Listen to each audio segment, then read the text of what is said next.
श्री स्वामी समर्थ. प्रिय स्वामी भक्तांनो, आजचा हा संदेश मन शांत करून ऐका. जीवनात कितीही संकटे आली, कितीही अडचणी आल्या तरी एक गोष्ट कधीही विसरू नका. श्रद्धा आणि संयम यांच्या आधारावर चालणारा भक्त कधीही एकटा नसतो. स्वामी म्हणूनच म्हणतात, भिवू नकोस, मी तुझ्या पाठीशी आहे. माणसाच्या आयुष्यात सुख आणि दुःख दोन्ही येतात, पण दुःखाच्या काळातच आपल्या श्रद्धेची खरी परीक्षा होते. जेव्हा सर्व मार्ग बंद झाल्यासारखे वाटतात तेव्हा निराश होऊ नका. प्रत्येक अंधारानंतर पहाट होते. प्रत्येक संकटामागे एक नवीन संधी दडलेली असते.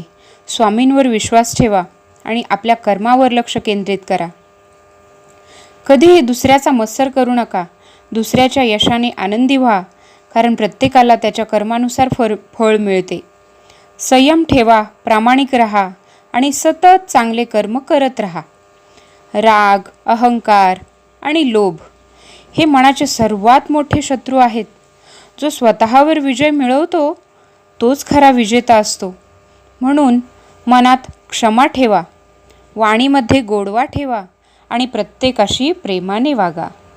लक्षात ठेवा, प्रत्येक गोष्ट आपल्या इच्छेनुसार घडेलच असे नाही, पण जे घडते त्यातून काहीतरी शिकण्याची संधी नक्कीच असते. म्हणून तक्रार करण्यापेक्षा स्वीकार करण्याची सवय लावा. स्वीकारातूनच मनाला शांती मिळते.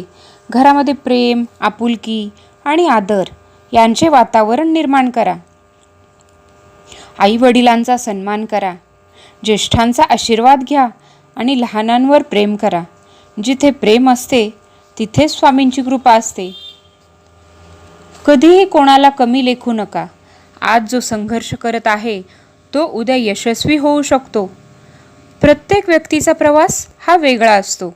म्हणून तुलना न करता स्वतःच्या प्रगतीवर लक्ष द्या. तुमच्या जीवनात कितीही अडथळे आले तरी एक गोष्ट लक्षात ठेवा, श्रद्धा, चांगले कर्म आणि सकारात्मक विचार यांची साथ असेल तर मार्ग नक्की सापडतो. स्वामींचे स्मरण तुम्हाला धैर्य, संयम आणि योग्य निर्णय घेण्याची प्रेरणा देईल. हा संदेश हा कलाटणी देणारा स्वामींचा संदेश आहे. स्वामी म्हणतात, माणसाने कधीही परिस्थितीसमोर हार मानू नये, कारण प्रत्येक कठीण प्रसंग हा आपल्याला अधिक मजबूत बनवण्यासाठी येत असतो. संकटे ही शिक्षा नसतात, ती जीवनाची शिकवण असते. जो माणूस संकटातही ईश्वरावर विश्वास ठेवतो त्याचा आत्मविश्वास कधीच ढळत नाही. आज अनेक जण पैशाच्या मागे धावत आहेत, पण मनःशांती हरवत आहेत. लक्षात ठेवा, पैसा आवश्यक आहेच, परंतु समाधानाशिवाय संपत्तीचा उपयोग नाही. मनात समाधान असेल तर साध्या जीवनातही आनंद मिळतो. म्हणून स्वामींच्या चरणी प्रार्थना करा की, हे स्वामी, आम्हाला संपत्तीपेक्षा समृद्धी आणि समाधान द्या. आपल्या बोलण्याचा इतरांवर खोल परिणाम होत असतो. एखादा गोड शब्द तुटलेले नाते जोडू शकतो, तर कठोर शब्द आयुष्यभराची दरी निर्माण करू शकतो. म्हणून बोलण्यापूर्वी विचार करा. सत्य बोला, पण ते प्रेमाने बोला. दररोज एखाद्या गरजूला मदत करण्याचा प्रयत्न करा. मदत ही फक्त पैशानेच होत नाही, तर एखाद्याला धीर देणे, योग्य मार्ग दाखवणे, प्रेमाने विचारपूस करणे किंवा एखाद्याच्या चेहऱ्यावर हास्य आणणे हे देखील मोठे पुण्य आहे. जेव्हा आपण दुसऱ्याच्या आयुष्यात प्रकाश निर्माण करतो तेव्हा स्वामी आपल्या आयुष्यातही कृपेचा प्रकाश पसरवतात, अशी भक्तांची श्रद्धा आहे. जीवनात यश मिळाल्यावर अहंकार करू नका आणि अपयश आल्यावर निराश तर बिलकुल होऊ नका. दोन्ही तात्पुरते आहेत बरं का. कायम टिकणारी गोष्ट म्हणजे तुमचे चांगले कर्म आणि तुमचा स्वभाव. म्हणून प्रत्येक दिवस स्वतःला अधिक चांगला माणूस बनवण्याचा प्रयत्न करा. स्वामींचे नामस्मरण हे केवळ पूजा नाही, तर ती मनाला स्थिर ठेवण्याची साधना आहे. जेव्हा मन अस्थिर होते तेव्हा काही क्षण डोळे बंद करून श्रद्धेने श्री स्वामी समर्थ, श्री स्वामी समर्थ, श्री स्वामी समर्थ असा जप करा. मनातील नकारात्मक विचार हळूहळू शांत होऊ लागतील. श्वासावर लक्ष द्या. आपलं मन किती सकारात्मक होत आहे हे तुमच्या हळूहळू लक्षात येईल. आजचा दिवस संपण्यापूर्वी स्वतःला एक प्रश्न विचारा. आज मी कोणाचे मन जिंकले की कोणाचे दुखावले? जर चूक झाली असेल तर ती सुधारण्याचा निर्धार करा. कारण क्षमा मागणारा माणूस कधीच लहान होत नाही. उलट त्याचे व्यक्तिमत्व अधिक मोठे होते. स्वामींच्या कृपेवर विश्वास ठेवा. योग्य वेळ येताच तुमच्या आयुष्यातील प्रत्येक प्रश्नाचे उत्तर मिळेल. फक्त श्रद्धा सोडू नका, चांगले कर्म सोडू नका आणि आशा सोडू नका.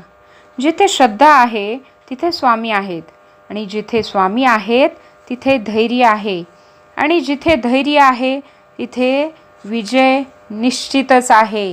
लक्षात ठेवा, स्वामी म्हणतात, भिवू नकोस, मी तुझ्या पाठीशी आहे. श्री स्वामी समर्थ. श्री स्वामी समर्थ. श्री स्वामी श्री स्वामी समर्थ. प्रयत्ने वाळूचे कण रगडिता तेलही गळे. आज तुम्ही कोणत्याही पदावर असा, कोठेही असाल, पण प्रयत्नाला पर्याय नाही. प्रयत्नाला जर मेहनतीची, कष्टाची जोड मिळाली तर आयुष्यात तुम्हाला यशस्वी होण्यापासून कोणीच थांबवू शकत नाही. आधी कर्म करा, तेही तुमचे 100% देऊन. यश मिळत नाही म्हणून थांबू नका. सतत प्रयत्नशील राहा.